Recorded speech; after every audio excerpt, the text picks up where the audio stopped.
जय माता की। कैसे हैं आप सब? आप सबका स्वागत है मेरे इस यूट्यूब चैनल पर। बहुत से लोगों का कहना है कि हम माँ काली की पूजा करते हैं, हमें गुस्सा बहुत आता है। कुछ लोग ऐसे भी हैं जो कहते हैं कि हम माँ काली की पूजा करते थे तो हमें बहुत गुस्सा आता था, इसलिए हमने पूजा करनी ही छोड़ दी है। कुछ लोगों को गुस्सा इतना ज़्यादा आता है कि वो सोचते हैं या तो हम मर जाएं, गुस्से के कारण खुद को कुछ कर लें, तो या हम सामने वाले को ही मार दें। इतना उनके अंदर क्रोध होता है, इतना उनके अंदर गुस्सा होता है कि वो अपने गुस्से पर, अपने क्रोध पर काबू कर ही नहीं पाते हैं। उनका अपने आप पर कंट्रोल ही नहीं रहता है। ज़रा-ज़रा सी बात पर वो इतना गुस्सा करते हैं, ज़रा-ज़रा सी बात पर इतना झगड़ते हैं वो लोग, समझ ही नहीं पाते हैं कि ये सब क्यों हो रहा है और इसका हल क्या है, इसका समाधान क्या है। इसी टॉपिक पर आज मैं वीडियो लेकर आई हूँ। ये बहुत बड़ी समस्या नहीं है, अगर इसका आप सही समाधान करते हैं तो ये बहुत बड़ी समस्या नहीं है।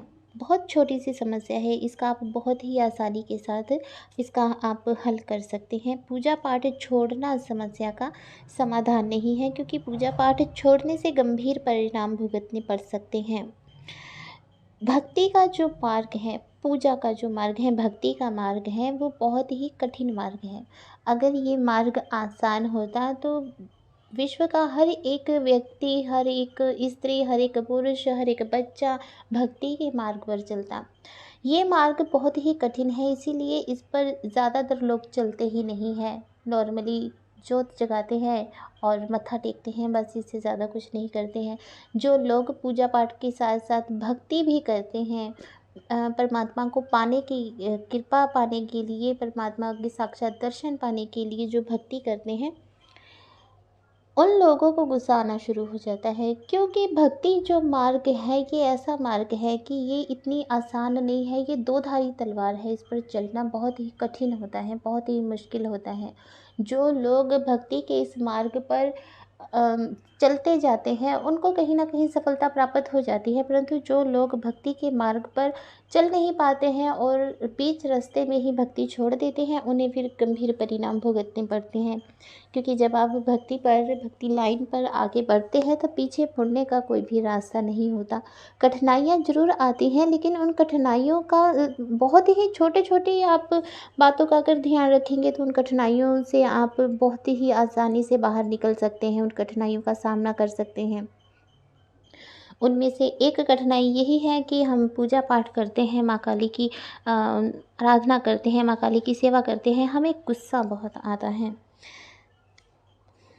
तो इसी पर आज का वीडियो है। जल्दी से मेरे चैनल को सब्सक्राइब कीजिए, बेल आइकन दबाइए, ताकि मेरे द्वारा अपलोड की गई हर वीडियो की नोटिफिकेशन आपको मिल सके।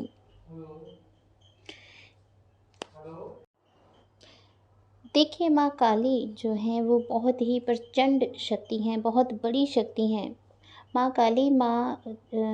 काली में जो ऊर्जा है उसको संभालना हर किसी के बस की बात नहीं है, क्योंकि 10 महाविद्याओं में प्रथम महाविद्या माँ काली है।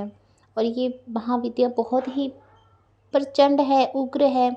आप सब जानते हैं माँ काली के बारे में, अगर नहीं जानते हैं तो मैं आपको बता दूं कि माँ काली का अवतार जो हुआ था वो दुष्टों का संहार करने के लिए माँ काली का अवतार हुआ था। जो असुर थे, जब वो असुर देवताओं को बहुत पीड़ित कर रहे थे, जन समाज को बहुत पीड़ित कर रहे थे और खुद को भगवान समझकर अपनी पूजा करवा रहे थे, तब माँ काली ने उन दुष्टों का संहार करने के लिए अवतार लिया था। ठीक है, तो तब काली जब उन दुष्टों का संहार कर रही थी, तब माँ काली बहुत ही क्रोध में थी।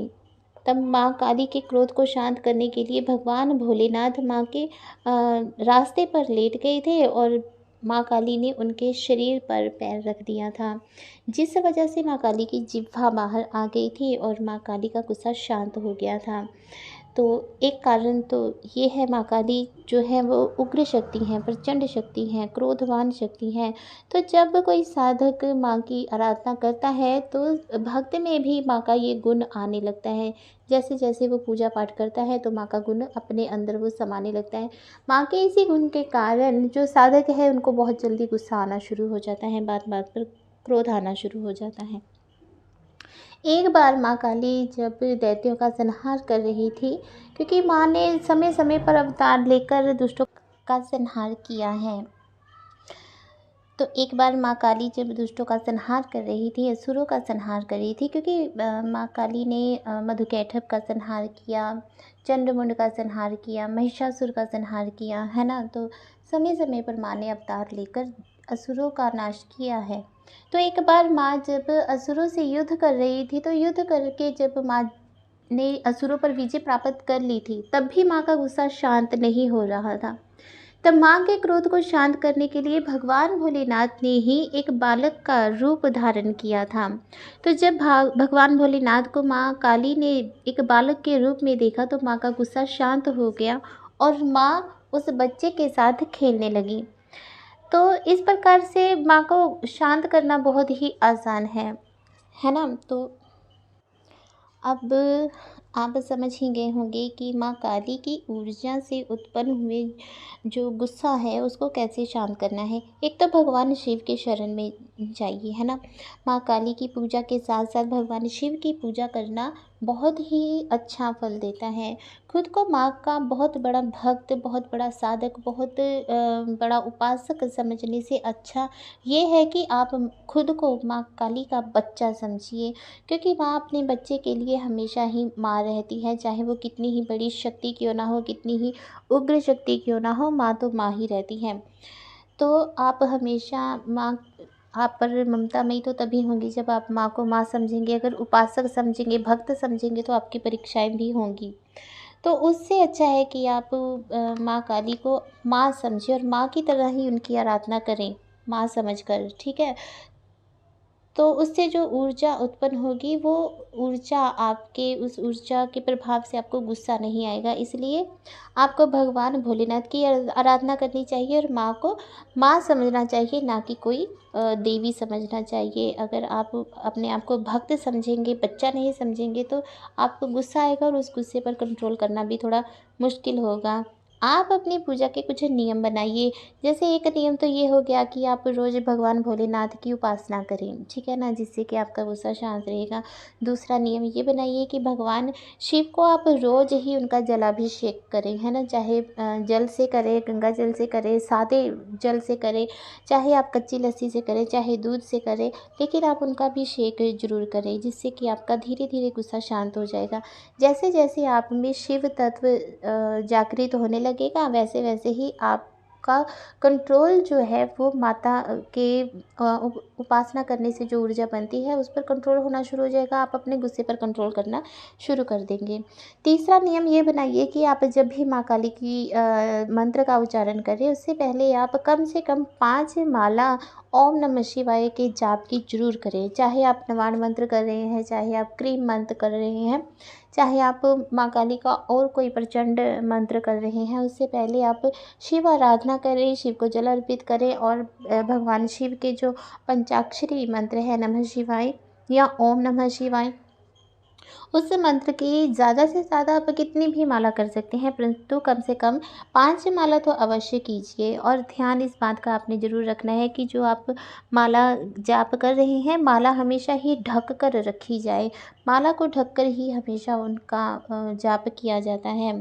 ये नियम अगर आप मानेंगे तो आपका गुस्सा हमेशा शांत रहेगा और माँ काली के साथ साथ आपको भगवान शिव की भी कृपा प्राप्त होने लगेगी। तो ये था आज का टॉपिक कि गुस्सा आता है माँ काली की पूजा करने से, तो उसको कैसे शांत करना है। बहुत आसान है, बहुत ही सरल है।